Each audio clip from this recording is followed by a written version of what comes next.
A ver, Eduardo, en un mundo imaginario donde no exista ni Python, no existe Python, ¿eh? No existe Python, Va. pero también te quito Ruby, Ok. también te voy a quitar Ruby.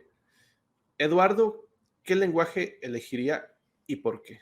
¿Qué tal? Mi nombre es Héctor de León y este es un nuevo episodio donde vamos a contestar algunas preguntas. Bueno, yo no voy a contestar ahora nada, lo va a contestar un invitado. Estas dinámicas las pueden hacer o seguirme aquí, por aquí va a aparecer. Y ahí es donde hago estas dinámicas, que es prácticamente hacer una lista de preguntas sobre algún tema y a veces yo las voy a tratar de contestar. En esta vez vamos a tener un invitado que nos va a ayudar. De hecho, el invitado es conocedor del tema de este episodio, que es sobre Python. Ustedes dejaron las preguntas ahí, fueron bastantes, elegimos algunas y pues nada, el invitado pues es Eduardo Ismael. Yo creo que muchos ya lo han de conocer y quiero que él se presente. ¿Cómo estamos, Eduardo? Hola Héctor, buenas, ¿cómo estás? Espero estés bien. Yo bastante contento por la invitación. Para mí es un honor, o sea, ver que me hayas invitado. Principalmente estoy muy agradecido y vamos a responder algunas preguntas. No, y pues gracias a ti. Y sobre todo quisiera, como es la primera vez que estás aquí en el canal de programación, ya habíamos hablado de One Piece alguna vez. De hecho, no, Ajá, hablamos de de terror, libros de es terror correcto. alguna vez, pero es la primera vez que estás aquí en el canal de programación y cerveza y otras cosas. Y pues quisiera que te presentaras. Hay muchas personas que a lo mejor te van a conocer la mayoría, pero por si hay un cabezón que no te conozca, decir qué es lo que haces, qué es lo que te dedicas. Va. Bueno, yo soy desarrollador backend. Actualmente me encuentro laborando en la empresa de código Facilito. Mis principales labores son mantener el servidor en pie, que nada se caiga, que nada esté roto y crear contenido para la plataforma, video, artículos y ese tipo de cosas. Y sobre todo, cuando se caiga código facilito, ya saben quién. No, no se crean. Exacto, o sea, es mi culpa. Si se cayó el server 500 es Eduardo, ahí estuvo Eduardo. metido. Seguirlo ahí en Twitter. De hecho, todas sus redes, accesos, todo de Eduardo está aquí en la descripción y también en el primer comentario fijado para que vayan, lo sigan y vean todo lo que él hace, que hace un excelente trabajo. Y bien, vamos a comenzar con las preguntas, ¿te parece? Va, Vale. claro. Vale, la primera pregunta es de Alejandro. Prácticamente pregunta, ¿cuál es nivel mínimo de conocimiento sobre el lenguaje para ser contratado en un empleo? Porque las vacantes luego solo piden saber Python y ya. Ok, es buena pregunta para comenzar. Ujú. Bueno, en la parte que he estado de reclutamiento, me ha tocado ver que regularmente piden conocimientos como que básicos de Python, pero ¿qué son los conocimientos básicos? He visto que piden mucho que aprendas a crear tus propios módulos, aprendas a crear un módulo propio, es decir, no solo importarlo, pip install, nada, aprender a crear tu propio módulo, aprender a consumir APIs, que es algo bastante común actualmente, y pruebas unitarias. Es como que realmente esas tres cosas te piden, por lo que he visto. Y si no te las piden y tú las llevas, creo que tienes ahí un plus De bastante hecho, interesante. de hecho, sobre todo las pruebas unitarias a veces muchos les hacemos el fuchi, Ujú. pero de hecho ya es muy común que las utilicen en trabajo, o sea, ya es prácticamente, al final te ahorran bastante tiempo. Al principio piensas que es mucha carga de más, pero al final la escalabilidad te ahorran bastante tiempo. Sí, realmente al principio es como que, tengo que escribir doble, ¿no? Pero ya cuando tienes tu código funcional y quieres darle mantenimiento, ahí se ven las bondades de las pruebas unitarias. Las bondades, eso, mero. Vamos a pasar a la siguiente pregunta, que es Va. de Adrián. Pregunta. Vengo de C Sharp, uy, uy, uy, y te vas. Adiós, C Sharp. ¿Cuál, ¿Cuál sería el roadmap? Que esto del roadmap también es muy subjetivo. ¿Cuál sería el roadmap para aprender Python? ¿Y cuándo realmente vale la pena aprender Python para desarrollar? Bueno, primero, ¿cuál es el roadmap para Python que tú consideres como básico? Y segundo sería, ¿qué es lo que se puede hacer con Python específicamente? Va, el roadmap para todas aquellas personas que quieren aprender Python, creo que lo indispensable es la sintaxis, ¿no? Variables, ciclos, funciones. Posterior a ello, regularmente viene el tema de funciones. Ahí me gustaría mencionar que las funciones en Python por sí mismas son un mundo súper, súper grande. Es funciones lambdas, que decoradores, que closures. Entonces, a mí sí me gustaría, a tu público, a todas las personas que nos ven, hacer hincapié en que no pasen las funciones así como que, de function, return y lo que sigue, no, sino que es un mundo bastante, bastante completo y que ahí le den, la verdad. Porque de las funciones pasamos a la programación funcional y a la Sí, programación orientada a objetos. sí. Entonces creo que ahí es un parteaguas las funciones, después va la programación orientada a objetos y de ahí dependiendo qué es lo que quieras hacer, que va muy ligado a la segunda pregunta, ¿no? ¿Qué se puede Ajá. hacer? Sí, ¿qué Bueno, se ¿qué se puede puede hacer? hacer? En Python se pueden hacer muchas cosas. Desarrollo web, por ejemplo, con Django, Flask, FastAPI. Se pueden crear videojuegos.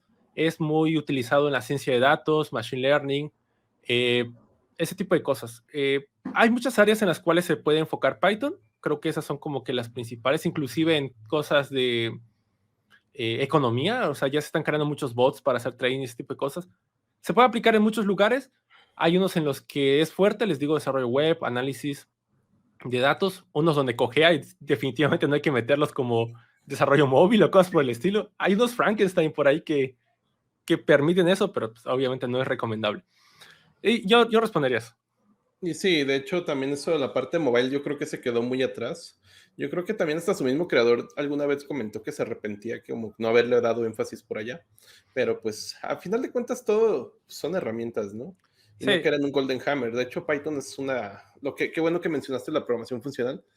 El tema de las funciones es que a veces piensan que solamente es una función que regresa algo, pero mencionaste los closures, que ajá. los closures prácticamente pueden tener un ámbito propio, pueden tener un estado propio, y puedes combinar closures con funciones de primer orden y puedes hacer cosas magníficas. De hecho, la memorización, que es guardar en caché algunos resultados, se puede hacer con closures. Y Python a mí me gusta bastante porque es súper flexible, o sea, es un lenguaje súper flexible y por lo mismo yo creo que hay que tener también conocimiento realmente de su flexibilidad y usarla bien, porque también puedes hacer pavadas. Sí, sí, estoy completamente de acuerdo contigo. Yo creo que las funciones son importantes. Te digo, es un parteaguas, es algo que me gusta mucho y de ahí va los diferentes tipos de programación que quieras implementar. Vale, vamos a pasar a la siguiente. Va. Dice Sebastián Cardoso, ¿cuál es la mejor librería para hacer interfaz y por qué? P-Site 6. Ah, bueno, ya Basic. está tendenciosa esa respuesta. Si bien en Python se puede hacer interfaz gráfica tipo C Sharp, por ejemplo, botones, scroll y ese tipo de cosas, en mi experiencia no es tan común. O sea, me ha tocado trabajar con muy pocos proyectos que lo puedo contar con la palma de mi mano. Y he utilizado Tkinder, por ejemplo, y Toga. Yo les recomendaría por mi experiencia Toga porque es bastante bueno y utiliza widgets nativos del sistema operativo y no como temas. Entonces es mucho más rápido en el performance. Y el Y que de, menciona, no lo conozco. no, y de hecho, nomás quería agregar algo a mí me pasó alguna vez, bueno, tuve que abordar un poquito con Python, de que Python en todo lo que es análisis de datos y todo eso va bastante bien. Pero, por ejemplo, en Windows, las interfaces gráficas no hay como hacerlas con Windows Forms, que es la misma herramienta, el mismo API de Windows, ¿no? Pero Ujú. se puede combinar con Python y muchas personas pues, no saben que C Sharp se puede combinar con Python. De manera, está como hay herramientas que pueden hacer solicitudes a funciones de Python directamente desde C Sharp y a final de cuentas puedes hacer ese combo. Nada más quería agregar eso, que al final la interfaz gráfica es eso, una interfaz gráfica. Y si el Ujú. potencial del procesamiento y todo eso lo tienes en Python, pues solamente puede ser una interfaz sencilla de C Sharp, de Windows Forms y Python todo el poder, ¿no? Ok, Son, cool. son solamente opciones. Y vamos a Claro. continuar la siguiente. Dice ComX, así se llama ComX. Pregunta, ¿Python posee un compilador? Esa es una pregunta, uno. ¿Qué se Ok. puede hacer con Python y qué no? Ok. Python posee un compilador. La respuesta es sí y no. Y está bien interesante esa pregunta, la verdad. Sí, cuando uno aprende Python, lo primero que te dicen es interpretado, perdón. O sea, va el intérprete, lee línea por línea y si algo está mal, te explota en la cara, ¿no? Esto falló. Eso está cool. Pero, y uno se puede quedar con esa idea, ¿no? Python es interpretado, interpretado, interpretado y se te puede quedar. Pero ya cuando empiezas a avanzar y trabajas, por ejemplo, con los módulos, cuando haces un import, lo que hace Python internamente para acelerar el proceso es compilar los archivos. Los compila a un binary code, que son los archivos .pyc, que los encuentras en la carpeta PyCache o algo por el estilo. Entonces, el lenguaje por sí solo es interpretado, pero cuando lo requiere compila ciertos archivos que después interpreta. Entonces, ahí es como que una combinación media peculiar entre interpretado el 90% y un Ujú. 10% compilado. Sí, de hecho eso también lo empezamos a ver en PHP 8, que ¿No? también tú podías decidir si compilabas una parte para hacer, a final de cuentas lo compilado más rápido porque ya está paquetado, ya está listo, ¿no? Nada más para Ajá. ejecutarse. Y esas son las opciones nuevas que vienen que, no tan nuevas, pero son cosas que ya están ahí y a final de cuentas hacen que ya se quite esa línea de que el interpretado es lento y lo que sea, y pues ahí está el otro potencial. Y vamos a pasar a la siguiente pregunta, ¿te parece? Va que va. Dice, Alberto Ortiz pregunta, ¿qué es lo más importante que debemos dominar del core de Python? Ok. Esta también me gusta. Son preguntas bastante buenas realmente. Yo ahí respondería que no sería tanto de código per se, sino el cómo codificar Python. En la comunidad Python hay algo que se llama código pythónico, que es código que sirve en las reglas de Python, que sigue, perdón, las reglas de Python. Creo que es importante enfocarnos a ello para que sigamos los estándares que la comunidad predispone, ¿no? 4 espacios, snake case, esto en mayúsculas, ese tipo de cosas, utilizar más try y excepts, y ese tipo de cosas creo que es importante para ser un buen desarrollador Python. Ya aprendiéndote cómo cómo codificar, ya te puedes decir que, no experto como tal, sino que ya puedes decir que dominas un poco más el lenguaje. Creo que esa sería mi respuesta. Y Hacer está código perfecto. pythónico. Y está perfecto porque también muchos a veces no entendemos al principio que vamos a trabajar con otros programadores. Ujú. Entonces hay que llevar ciertos lineamientos. Y vamos a pasar a la siguiente, que es de Mael. Pregunta, ¿por qué decidieron? Bueno, pues obviamente Eduardo no sabe por qué decidieron. O sea, ¿por qué decidieron meter type hints si siempre pensé que a la comunidad le gustaba lo tipado dinámico? No, definitivamente me ganaste la respuesta, no lo sé. O sea, no estuve en ese consenso de los programadores de De la comunidad votación. Ajá, no sé la verdad por qué, pero me hago la idea, no me citen por favor, creo que es pues, para que el código sea mucho más legible, literalmente definir qué tipo de datos va a almacenar una variable para que personas como el que mencionamos anterior, personajes como las que mencionamos anteriormente que vienen de otro lenguaje, por ejemplo C Sharp o fuertemente tipados, pues se adapten fácilmente a Python, ¿no? Creo que sería esa mi respuesta. Sí, de hecho, fíjate que en C Sharp hicieron lo contrario. Hicieron también que pudieras tener un tipo dynamic, Ajá. que tú puedes meter lo que tú quieras. Es decir, puede ser un string y después lo puedes cambiar a un int o después lo puedes cambiar a un objeto. Y, Oh, ya. y es como para eso también esa flexibilidad. También es medio, de hecho, Dynamic, curiosamente, ahorita que estaba mencionado que con C Sharp puedes utilizar Python, Dynamic es una de las cositas que tiene como cualidades para utilizar la data que te regresa Python. Ahí es donde tú no sabes, tú ejecutas algo, pero no sabes si Python te va a regresar algo de qué tipo. Y Dynamic, pues tampoco se pone las cuerdas a las manos para decir, yo espero un entero, yo espero un string. No, yo espero lo que venga. Y ya veremos qué sigue. Oh, Sí, ya. eso también. Y eso se me hizo curioso porque, como dices en Python, hacen tipado y en lenguajes tipados hacen ya cosas flexibles. O sea, al final Sí, de sí. cuentas, las cualidades, las bondades, pues ahí están, ¿no? Las dos. Sí. Vamos, Que antes dale, de dale. eso, un comentario. Que no es como tipado, o sea, para las personas que es la primera vez que escuchan este concepto, que no es tipado fuerte. O sea, tú puedes poner nombre es de tipo string, pero 2 líneas después puedes poner que nombre almacena un entero. O sea, al intérprete le va a dar igual, pero es más como una anotación, de hecho, son como anotaciones para nosotros los desarrolladores. Sí, también, también para cuando estás, para el IDE o el editor, para decirte, oye, estás mandando algo antes de que lo mandes que no va, ¿no? Que no estás esperando un Ah, eso. también.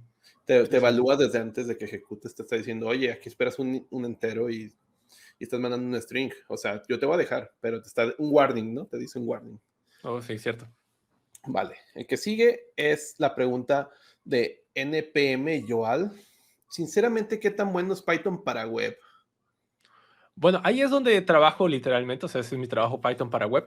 Me ha tocado trabajar con otros lenguajes, PHP, Ruby. Realmente son hay muchas buenas opciones en el mercado, no vamos a decir que Python es el mejor, para nada. Hay muchas buenas opciones, pero en lo particular creo que Python es bastante bueno, se defiende, tiene varios proyectos interesantes, Django, Flask, FastAPI, Pyram, etcétera. Y se han construido cosas interesantes, por ejemplo, Instagram se construyó Sí, con Django y así pudiésemos llevar un live completo de qué cosas han sí. construido. Entonces, realmente creo que vale la pena echarle un vistazo, si vienes, por ejemplo, de Ruby o de PHP, échale un vistazo a Python y igual aprendes algo nuevo y es ganar, ganar. Y aquí viene la pregunta que Eduardo no tiene ni mierda de idea que le voy a preguntar. O sea, ahora sí la pregunta, ¿no? Como la secreta que siempre le hago a todos los que vienen de invitados. Y es, a ver, Eduardo, en un mundo imaginario donde Ujú. no exista ni Python, no existe Python, ¿eh? No existe Python, Va. pero también te quito Ruby. Ok. También te voy a quitar Ruby. Eduardo, ¿qué lenguaje elegiría y por qué? Mira, una muy buena pregunta. Anteriormente de que me fuera de lleno como desarrollador backend, yo trabajaba en una consultoría y yo utilizaba C Sharp. Y entonces a mí me gustaba mucho C Sharp. C Sharp, cómo se estructuraba todos los proyectos, cómo se conectaba a la base de datos. El ORM que utilizábamos era bastante intuitivo. Entonces mi respuesta sería esa. Yo regresaría entonces a C Sharp. Guau, eso sí me sorprendió. Pensé que ibas a decir otra cosa, no sé, JavaScript o no sé. De hecho, yo sí me sorprendiste con C Sharp. Sí, O sea, fue así como la sorpresa de la noche. Y pues nada, estas pues prácticamente fueron las preguntas que dejaron en Twitter, la mía que siempre está jodiendo la pregunta final. Y pues solamente al final te quiero preguntar algo de One Piece. va. En Wano, ¿muere Big Mom y muere Kaido? ¿No muere ninguno o mueren los dos? Híjole, yo creo que sí muere uno de los dos. Yo creo que está más. No sé, me atrevo a decir que muere uno de los dos y uno queda como querido y para, no sé, una venganza o una pelea final. Eso es lo que creo yo. ¿Cuál? Yo creo que Big Bang, sí, sí. Ahí está toda su familia, Sí. no sé qué vaya a pasar con su reino que lo dejaron solo, pero que algo le tiene que pasar a ella por haber dejado su lugar. Y esta fue la pregunta súper secreta que tenía que hacerte. Como Ah, sabía que somos fan de One Piece los dos. Y pues nada, quería agradecer a todas las personas que llegaron hasta este punto del video. Las redes de Eduardo están ahí abajo y pueden seguirlo, pueden ver todo su trabajo. Y pues si les gustó el video, compártanlo, denle me gusta, seguir a Eduardo en Twitter y seguir su trabajo. Muchas gracias, Eduardo, por contestar las preguntas y venir aquí. no, muchas gracias, Héctor, por la invitación. Se te agradece un chingo. Ale, hasta luego. Bye.